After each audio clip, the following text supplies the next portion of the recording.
Alright, hello friends, welcome two hours के YouTube channel. मेरा नाम है आयुष राठी और ये हमारा ट्रिक्स एंड चीट कोड्स का एक और नया एपिसोड है। मैं आपके सामने क्वेश्चंस लेने वाला हूं जेईई मेन के प्रीवियस ईयर क्वेश्चंस, और उसमें हम देखेंगे किस तरीके से हम ट्रिक्स एंड चीट कोड्स लगा सकते हैं, जाली जुगाड़ टेक्निक्स लगा सकते हैं, तुक्का टेक्निक्स लगा सकते हैं, ताकि कई बार जब एग्जाम में हमको एक्चुअल तरीके से क्वेश्चंस को सॉल्व करना नहीं आता है तो किस तरीके से हम लोग ऑल्टरनेटिव मेथड्स को यूज करके अपने आंसर तक या फिर उसके पास पहुंच सकते हैं। ठीक है, तो जल्द से इस वीडियो को लाइक करके चैनल को सब्सक्राइब करके यार स्क्वाड का हिस्सा बन जाओ। उम्मीद करते हैं कि आपको ये वीडियो पसंद आएगी।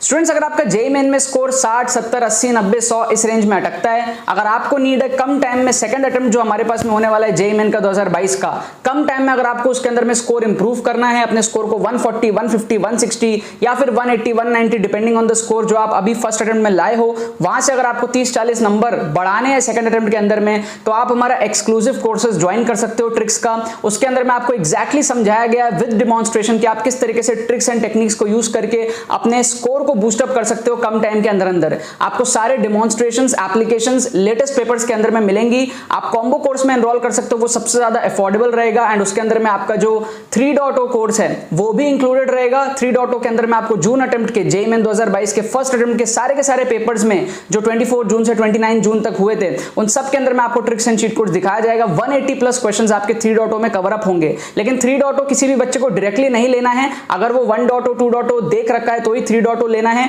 इसलिए रिकमेंडेड रहेगा कि या तो आप कॉम्बो में एनरोल कर लो या फिर आप पहले 1.0, 2.0 देख लो, फिर उसके बाद में आप 3.0 में अलग से बाद में एनरोल कर सकते हो। बट आप अगर सीरियस हो जेईई मेन 2022 के लिए, और अगर आपने हार नहीं मानी, अभी भी आप कम टाइम में चाहते हो इंप्रूव करना, so this is the tool जिसको आप यूज करके अपना स्कोर को इंप्रूव कर सकते हो। ज्वाइन करने का प्रोसेस बड़ा ही सिंपल है। डिस्क्रिप्शन में आपको पेमेंट पेजेस के लिंक्स मिल जाएंगे, वहां पर आप जाओ, सारी डिटेल्स को पढ़ो, अपने करेक्ट डिटेल्स को फिल करके पेमेंट प्रोसेस को कंप्लीट करो। उसके बाद में आपको 20 से 25 मिनट के अंदर में आपको एडमिशन ईमेल आ जाएगा। 1-2 घंटे के अंदर में आपको डिजिटली कोर्स सेंड कर दिया जाएगा, एंड 20 से 25 घंटे के अंदर में आप अपने पूरे कोर्स को कंप्लीट कर सकते हो एंड प्रैक्टिस कर सकते हो, अपने मार्क्स को इंप्रूव कर सकते हो। साथ में आपको गूगल मीट सेशंस भी इसके अंदर में मिलेंगे। गूगल मीट सेशंस में आप मेरे साथ 1-to-1 इंटरेक्ट कर सकते हो, ठीक है, एंड अपने जितने भी क्वेरीज है वो आप मेरे साथ गूगल मीट सेशंस के अंदर में पूछ सकते हो एंड स्ट्रेटजीज डिस्कस कर सकते हो। ठीक है, तो जितने भी सीरियस एस्पिरेंट्स है जरूर से आप लोग इन कोर्सेज का फायदा उठा लेना। तो देखो, यहाँ पर मैंने आपके सामने दोबारा से क्वेश्चंस ले लिया है जेईई मेन 2022 के पेपर्स में से। ठीक है, मैंने आपको बताया कि हमारा जो जेईई मेन का 2022 का पेपर है उसके लिए 3.0 कोर्स आया हुआ है, जिसमें 180 से ज़्यादा क्वेश्चंस मैंने आप लोगों को दिखाए हैं ट्रिक्स एंड चीट कोड से, तुक्का टेक्निक से। कुछ क्वेश्चंस मैं यहाँ पर यूट्यूब पर दिखा रहा हूँ, बहुत ज़्यादा तो नहीं दिखा पाऊंगा, बट कुछ क्वेश्चंस जो है वो मैं आपको यहाँ पर यूट्यूब पर दिखा रहा हूँ, ताकि जो बच्चे कोर्सेज में एनरोल नहीं कर पा रहे वो भी थोड़ा बहुत समझ ले कि किस तरीके से हमारे पास में जेईई मेन 2022 के अंदर में ट्रिक्स एंड चीट कोड्स काम कर रही है, जो भी हमने अभी तक सीखी है। ठीक है, अगर आप चैनल पे पहली बार आए हो, आपको नहीं पता ट्रिक्स एंड चीट कोड्स क्या है, तो आपको रेकमेंड करूंगा कि आप प्लेलिस्ट देखो। थोड़ा सा प्लेलिस्ट आपको डिस्क्रिप्शन में मिल जाएगा। प्लेलिस्ट के आपके बहुत सारे एपिसोड्स है, उसमें जाके आप थोड़े बहुत एपिसोड्स देख करके आओ, तो आपको बहुत ज़्यादा फील आएगी कि यार ट्रिक्स एंड चीट कोड्स क्या है, कैसे मार्क्स बढ़ते हैं, क्या सारी चीज़ें होती हैं, राइट। और अगर आपने मेरे को कुछ दिनों से फॉलो कर रखा है, कुछ महीनों से फॉलो कर रखा है, कुछ सालों से फॉलो कर रखा है, तो यहाँ पर हम लोग क्या करेंगे, एप्लीकेशंस देख रहे हैं जेईई मेन 2022 के पेपर में किस तरीके से तुक्का ट्रिक्स काम कर रही हैं। अब तुक्का ट्रिक्स में क्या होता है ना, दो चीज़ें होती है, एक तुक्का होता है, एक ट्रिक्स होता है, राइट। सो यहाँ पर हम लोग क्या करेंगे, इस फर्स्ट क्वेश्चन में तो ट्रिक लगाएंगे, सेकंड में तुक्का लगाएंगे, थर्ड में तुक्का लगाएंगे और फोर्थ में ट्रिक लगाएंगे। क्या आपको बात समझ में आ रही है ना। तो यहाँ पर हम क्या करेंगे, ट्रिक लगाएंगे, यहाँ पर क्या करेंगे, तुक्का लगाएंगे, ठीक है। यहाँ पर क्या करेंगे, तुक्का लगाएंगे, और यहाँ पर क्या करेंगे, ट्रिक लगाएंगे।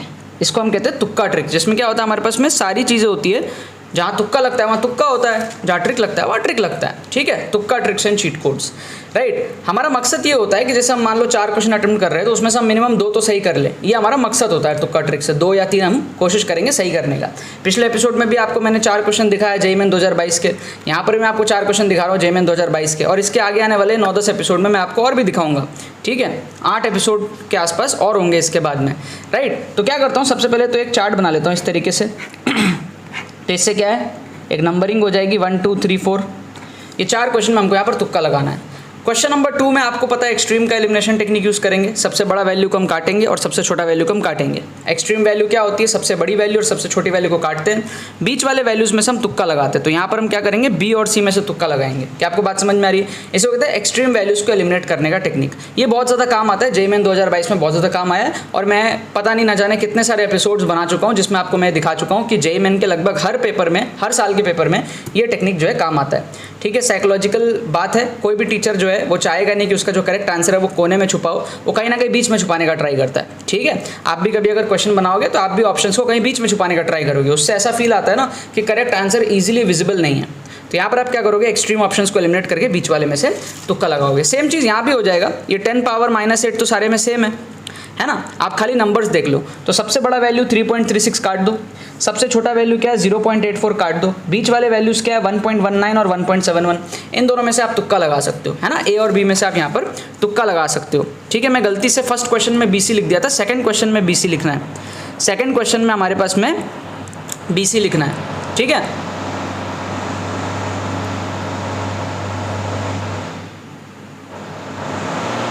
कुछ आवाज आ रही है,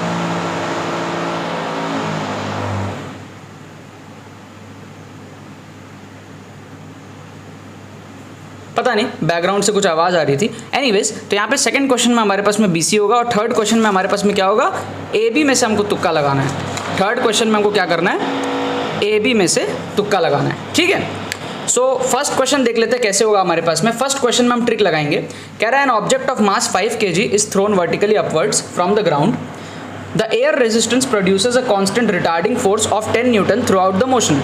The ratio of time of ascent to the time of descent will be equal to। ठीक है, एक सिंपल सी बात बताओ, जब ये ऊपर जा रहा होगा, जब ऊपर जा रहा होगा तो धरती का प्रकोप नीचे है, यस और नो, और जो एयर रेजिस्टेंस है वो भी नीचे है, क्योंकि एयर रेजिस्टेंस मोशन के ऑपोजिट डायरेक्शन में काम करेगा, तो एयर रेजिस्टेंस या फिर फ्रिक्शन नीचे की तरफ है, तो ओवरऑल जो इसका रिटार्डेशन होगा वो बहुत ज़्यादा होगा, क्योंकि दोनों की डायरेक्शन नीचे है, धरती का प्रकोप भी उसको पीछे खींच रहा है और फ्रिक्शन भी उसको नीचे की तरफ ढकेलने की कोशिश कर रहा है, बॉल ऊपर जा रहा है, समझ रहे हो, या ऑब्जेक्ट ऊपर जा रहा है। सेकंड केस में जब वो नीचे आएगा तो सेकंड केस में G तो नीचे की तरफ होगा बट फ्रिक्शन ऊपर की तरफ होगा, समझ रहे हो ना। जब ऊपर जा रहा था तो फ्रिक्शन ऑपोजिट डायरेक्शन में काम करता है मोशन के, है ना, रेजिस्टेंस, तो फ्रिक्शन नीचे, G भी नीचे, लेकिन जब नीचे आ रहा है तो फ्रिक्शन ऊपर काम करेगा मोशन के ऑपोजिट डायरेक्शन में और G तो नीचे ही रहेगा।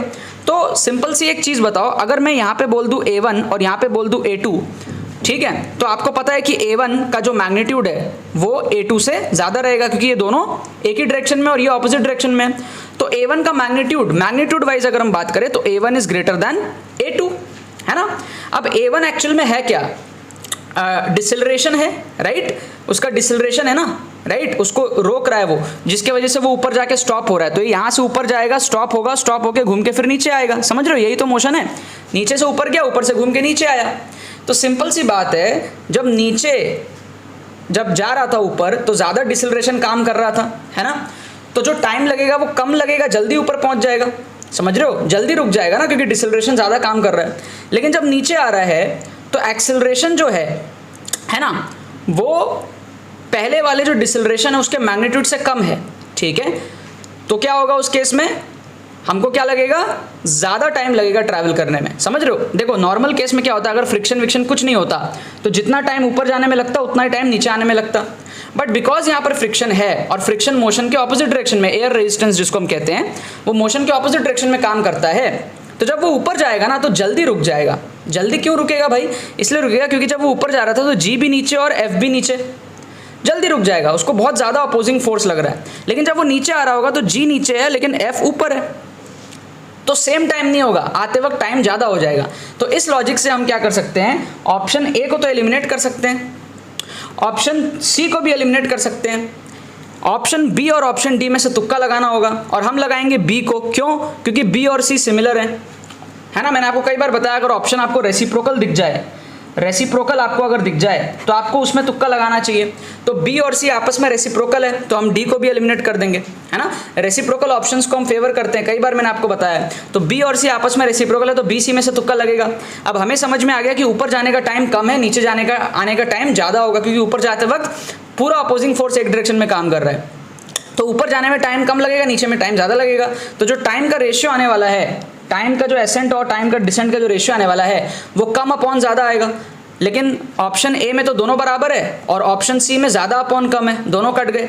ऑप्शन बी में कम अपॉन ज़्यादा और ऑप्शन डी में भी कम अपॉन ज़्यादा है, लेकिन डी को हम एलिमिनेट कर देंगे क्योंकि बी और सी आपस में रेसिप्रोकल है, तो हम उसको प्रेफर करेंगे। दो सिमिलर ऑप्शन है रेसिप्रोकल, उसको प्रेफरेंस करेंगे हम तुक्का मारने में। तो यहाँ पर जो करेक्ट आंसर है वो बी हमारे पास में हो जाएगा। हम यहाँ पर क्या है, सी को काट देता हूँ, जो गलती से पहले लिख दिया था बी और सी सेकंड के बदले फर्स्ट में लिख दिया था, उसको काट दिया मैंने। समझ गए आप बात? तो ट्रिक समझ रहे हो यहाँ पे, बिना सॉल्व किए कैसे क्वेश्चन को उड़ाते हैं। हमने सॉल्व किया ही नहीं, हमने बस फील कर लिया ऊपर जाएगा तो टाइम कम होगा, क्योंकि फ्रिक्शन और वो दोनों ऑपोजिट डायरेक्शन में डिसलरेशन बहुत तगड़ा हो रहा है। जब नीचे आ रहा है तो एक्सेलरेशन उतना तगड़ा नहीं है जितना पहले डिसलरेशन था, क्योंकि जी नीचे और एफ ऊपर है। समझ रहे हो? तो टाइम थोड़ा सा हमारे पास में ज़्यादा लग जाएगा, तो वो नीचे आएगा। अगर एफ होता ही नहीं तो बराबर टाइम लगता ऊपर जाना और नीचे जाने में। क्या आपको ये बात समझ में आ रही है? तो उस बेसिस पर हमने यहाँ पर बी को मार्क किया। अच्छा, फोर्थ क्वेश्चन में देखो, इस टाइप के क्वेश्चन में ना आप ध्यान से ऑब्जर्व करना। आप अगर यहाँ पर ये चेक कर लो कि काइनेटिक एनर्जी क्या हमारे पास में डिक्रीज हो रहा है, तो बहुत सारे ऑप्शंस एलिमिनेट हो जाते हैं इस टाइप के क्वेश्चन में। स्पेशली मैंने कई बार देखा, आपको मैंने कराया भी ऐसा क्वेश्चन पहले, यूट्यूब पे भी कराया। तो यहाँ पर आप क्या करो, जैसे देखो आपको क्या बोल रहा है, electron undergoes transition to a higher level. Higher level में चला गया, ठीक है, नीचे से ऊपर चला गया तो रेडियस बढ़ गई। होता क्या है बेसिकली, देखो mv²/r जो हमारा सेंट्रिपिटल फोर्स होता है वो क्या होता है, k ZE² अपॉन r² होता है ना। यही तो होता है ना हमारे पास में, गोल गोल गोल गोल घूमता है। सेंट्रिपिटल फोर्स जो होता है वो हमारे पास में इलेक्ट्रोस्टैटिक कूलम लॉ के बराबर हो जाता है बेसिकली। k q1 q2/r, तो q1 की वैल्यू e, q2 की वैल्यू ZE है ना। एक हमारे पास में बीच में वो है न्यूक्लियस है और बाहर हमारे पास में इलेक्ट्रॉन घूम रहा है, तो ZE इंटू ई बेसिकली k q1 q2/r²। तो यहाँ से एक r कट जाएगा है ना, और अगर हम हाफ का मल्टीप्लाई कर दें तो हमको ये काइनेटिक एनर्जी मिल जाएगी। Kinetic energy equal to k ZE² upon 2r, yes और नो, समथिंग लाइक दिस, है ना। तो आप एक सिंपल सी चीज़ बताओ, अगर रेडियस बढ़ जाए तो काइनेटिक एनर्जी कम जाती है ना। तो अगर हायर लेवल पे पहुंच जाएगा, पहले मान लो n = 1 पे था, n = 2 पे अगर चला गया तो r बढ़ जाएगा, रेडियस बढ़ गई। r बढ़ने से काइनेटिक एनर्जी कम हो जाएगी, तो इस पर्टिकुलर क्वेश्चन में काइनेटिक एनर्जी कम होना चाहिए। आप पहला ऑप्शन देखो तो आपको बोल रहा है काइनेटिक एनर्जी इंक्रीज, काट दो। दूसरा देखो तो काइनेटिक एनर्जी डिक्रीज, इसको रहने दो। तीसरा को देखो तो काइनेटिक एनर्जी इंक्रीज, काट दो। चौथा को देखो तो काइनेटिक एनर्जी इंक्रीज, इसको भी काट दो। सिर्फ एक ही ऑप्शन बचेगा, ऑप्शन बी। क्या आपको बात समझ में आया? मज़ा नहीं आ रहा आपको? बहुत शानदार ट्रिक नहीं लगा? बहुत सारे बच्चे जो सोचेंगे यार कैसे सॉल्व करें, क्या करें। हमने सिर्फ एक काइनेटिक एनर्जी को देख लिया, 3 ऑप्शन फट से एलिमिनेट हो गए। और ऐसे क्वेश्चन मैंने आपको कई बार करा रखे हैं, ठीक है। तो कई बार क्या होता है, आप नोटिस किया करो कि कोई एक चीज़ अगर हम फाइंड आउट कर लें तो उससे बाकी चीज़ एलिमिनेट हो रहा है। अगर हो रहा है तो बढ़िया चीज़ है, वो हमने यहाँ पर कर लिया, ठीक है ना। तो हमने क्या करा, फर्स्ट क्वेश्चन में ट्रिक अप्लाई किया है ना, बेसिक फील करके हमने फिजिक्स की फील करके हमने क्वेश्चन को सॉल्व करा। सेकंड क्वेश्चन और थर्ड क्वेश्चन में हमने एक्सट्रीम का फंडा लगा के तुक्के लगाए, और थर्ड क्वेश्चन में हमने जो है बेसिक कॉन्सेप्ट को यूज़ करके 3 ऑप्शन को एलिमिनेट किया। ऑप्शन एलिमिनेशन टेक्निक को हमने यहाँ पर यूज़ किया। अब ये 4 क्वेश्चन है ना, 2 क्वेश्चन तो मैंने एग्जैक्ट आपके सही करा ही दिए, बाकी 2 में से आपके कोई एक तो सही हो ही जाने चाहिए। तो मैं मान सकता हूं कि 3 आउट ऑफ 4 क्वेश्चंस आप मैक्सिमम बच्चों के यहां पर सही हो जाएंगे। मतलब आप इन 4 क्वेश्चंस में ना 11 नंबर जो है बूस्टअप कर लोगे फोकट में, अगर आप ये क्वेश्चंस छोड़ रहे थे तो, है ना। और बहुत सारे बच्चे क्वेश्चंस छोड़ दे एग्जाम में। मेजॉरिटी जो बच्चे होते हैं ना वो 15, 20, 30 क्वेश्चन ही सॉल्व करते हैं, बाकी सारे 40, 50 क्वेश्चन छूटे हुए रहते हैं। तो वो ना छोड़ के आप इस तरीके से अगर अटेम्प्ट करो तो आपके सोचो कितने ज़्यादा स्कोर बढ़ जाते हैं, है ना। तो जो भी ट्रिक्स एंड चीट कोड्स मैंने आप लोग को आज तक सिखाई हैं वो सारी 2022 के पेपर में भी काम हो रही है, 2023 में भी काम आएगी, 24 में भी काम आएंगी। बस बात ये है कि आपने कितनी भरोसा रखा है इस पे या नहीं रखा है, वो चीज़ बस डिपेंड करता है। आप भरोसा रखोगे तो डेफिनेटली ये सारी चीज़ें काम आएंगी। अच्छा, इन दोनों का आंसर भी बी है, ठीक है। तो बेसिकली इन चारों क्वेश्चन का आंसर ही बी है ना। B B B and B, ठीक है। ये चारों क्वेश्चन का जो आंसर की दिया हुआ है वो भी दिया हुआ है। 2 तो मैंने सॉल्व कर ही लिए, बाकी 2 आप चेक कर लेना। कभी कभी आंसर की गलत भी रहता है, तो मैं 2 क्वेश्चन की गारंटी नहीं लेता। इन 2 की तो गारंटी है, फर्स्ट क्वेश्चन और फोर्थ क्वेश्चन, वो तो समझ में ही आ रहा है सीधा, ठीक है। सेकंड और थर्ड आप सॉल्व करके देख लेना, है ना। वैसे चांसेस कम ही आंसर की गलत होने का, बट कभी कभी हो जाता है, एनटीए गलत आंसर की प्रोवाइड कर देता है, तो वो मेरी गारंटी नहीं है, मैंने सॉल्व करके देखा नहीं है, ठीक है। But tricks and cheat code जिस तरीके से अप्लाई हो रहे हैं, यहाँ तो मैंने 4 क्वेश्चन लिया यार एक पेपर से, 15-20 क्वेश्चन पर पर पेपर में ट्रिक्स अप्लाई हो रही है। आप 3.0 कोर्स अगर आप देखे हो या फिर एनरोल करोगे तो आप उसमें देखोगे कि किस तरीके से हमने टोटल 180 प्लस क्वेश्चंस में ट्रिक्स एंड चीट कोड्स आपको दिखाया है, इंटेलिजेंट गेसिंग ट्रिक्स और ये सारी चीज़ें आपको दिखाई हैं 2022 के पेपर में से ही, ठीक है।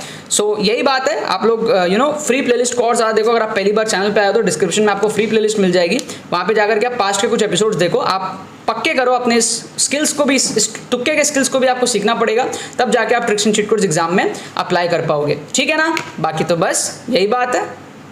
तो यार आई होप आपको ट्रिक्स एंड चीट कोड्स की वीडियो पसंद आई होगी। अगर आपको ये वीडियो पसंद है तो लाइक करना मत भूलना और शेयर करना मत भूलना बाकी सारे फ्रेंड्स के साथ में, ताकि वो भी इस प्लेटफॉर्म का मजा उठा सके। बाकी तो बस बहुत बहुत धन्यवाद मेरे साथ वीडियो में जुड़ने के लिए, बने रहिए यार।